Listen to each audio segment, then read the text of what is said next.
Come along on the Sunset Sojourn, an afternoon drive around beautiful Whidbey Island, filled with winding roads and good friends. We'll make our way north to Anacortes just in time to enjoy a spectacular sunset from atop Mount Erie.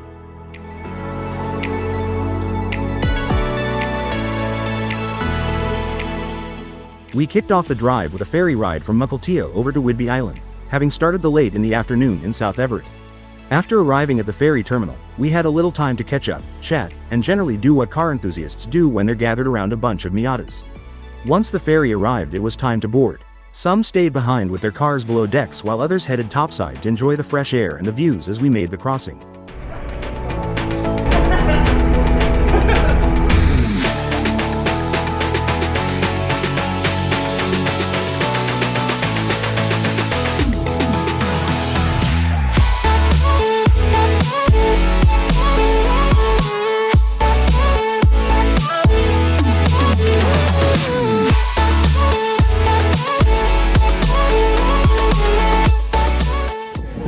Yeah. A week after Okinawa, Yeah. we need to arrange a run and conveniently stop somewhere I don't know. to wherever her car I think wash it's a good is. one. I think it's a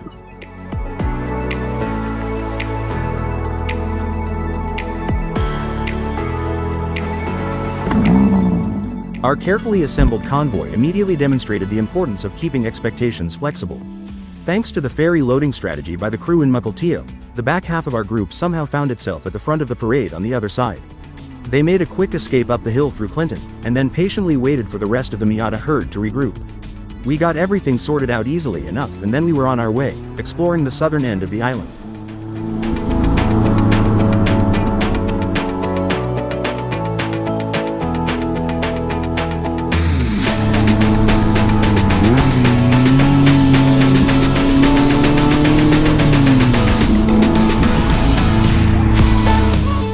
We dropped steeply down to Glendale Beach, then turned right and climbed back through a ravine, where a leafy canopy wrapped around the winding road. Above the trees, though, the gray clouds were looking a little too enthusiastic about joining our sunset plans. Thankfully, the forecast promised they'd move along by evening, so we carried on with cautious optimism and fingers crossed.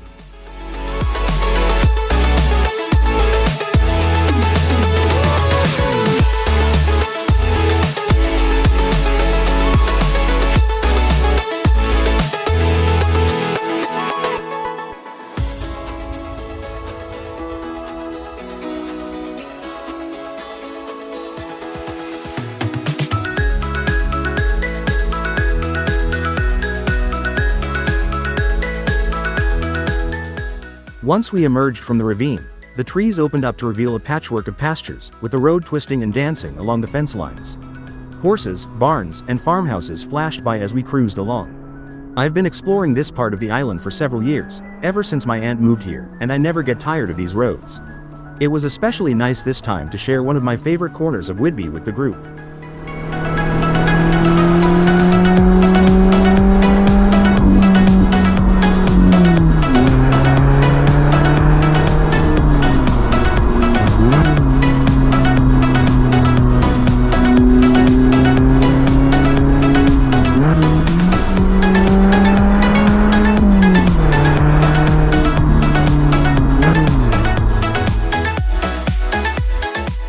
Our route zigzagged north and south as we worked our way toward the western side of the island, eventually arriving at Maxwellton Beach.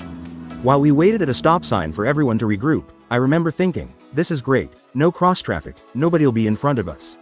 Naturally, the moment we were all ready to pull away. Bleep bleep in bleepity bleep bleep naughty word bleep. You've got to be kidding me. Oh well, c'est la vie. Fortunately, we weren't behind him for long, even though it felt like it.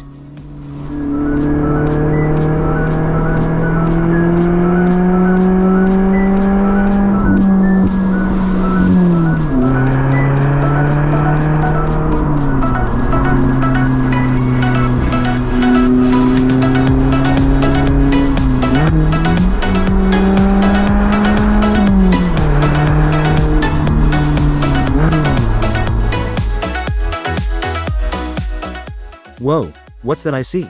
Could it be blue sky? After hopping onto the main highway to make a little time heading north, we turned off at Greenbank and suddenly spotted patches of blue overhead. Maybe, just maybe, the clouds were finally getting the hint. The prospect of a clear evening, and a sunset after all, was starting to look pretty promising.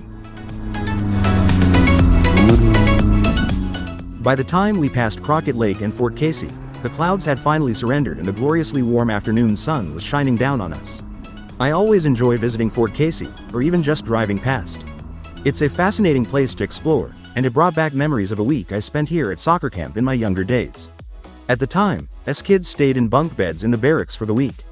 Apparently, the soccer goals are still there, so at least some things haven't changed.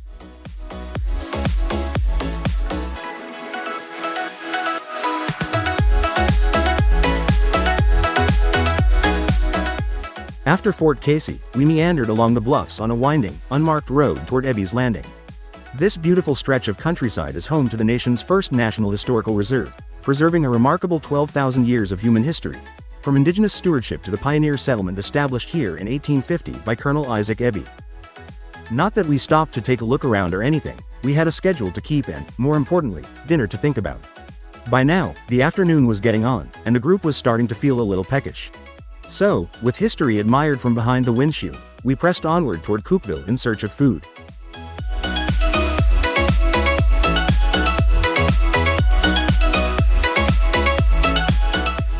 Coupeville turned out to be a charming little waterfront town perched along the shores of Penn Cove, whose waters are famous locally for the delicious mussels harvested right here.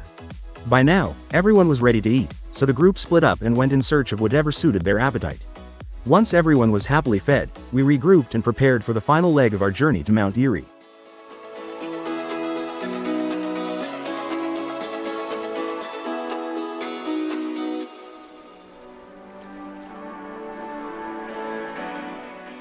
As we left town, we followed the road around the south shore of Penn Cove, with the late afternoon sun casting flickering shadows through the madrona trees along the shoreline. Out on the water, the mussel farms floated quietly in the still waters of the cove, their rafts barely moving in the calm evening air. It was one of those stretches of road where the scenery seemed to slow everything down, even if our Miatas were still doing their part.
As 8 o'clock approached, we crossed over to West Beach, enjoying the rural scenery along the way.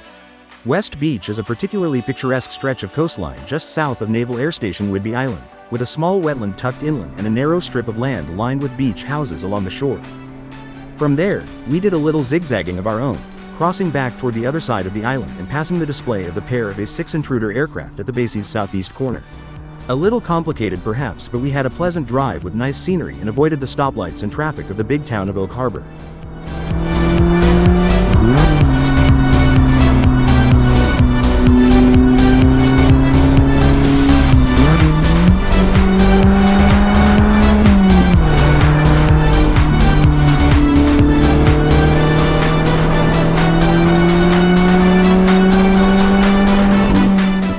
We made one last loop around Whidbey, heading out to Dugala Bay and past Ben Ewer Spit in the island's northeast corner. Then it was finally time to leave Whidbey behind and cross the Deception Pass Bridge. It's always a beautiful drive, but with the setting sun casting everything in that warm evening glow, it was looking particularly spectacular. The day was getting long, and fortunately, we weren't far from our destination.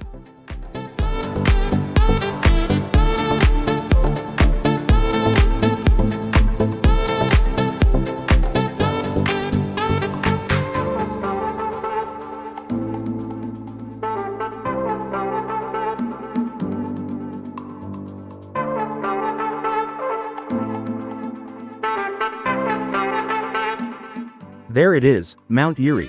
Not far now.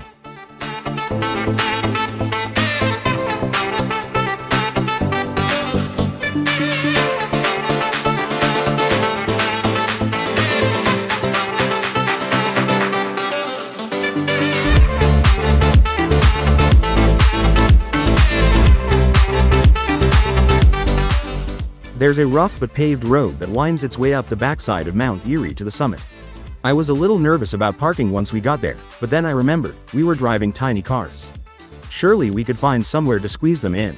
As it turned out, parking wasn't a problem at all. And, more importantly, we absolutely nailed the timing, reaching the summit about half an hour before sunset. Perfect. Mount Erie may not look like much of a mountain compared with the towering Cascades nearby, but it more than makes up for it with the views from the summit. And wow, what a view! As the evening light spread across the landscape, it was downright mesmerizing. Definitely one of those moments where you stop talking, take it all in, and think, yep, this was worth the drive.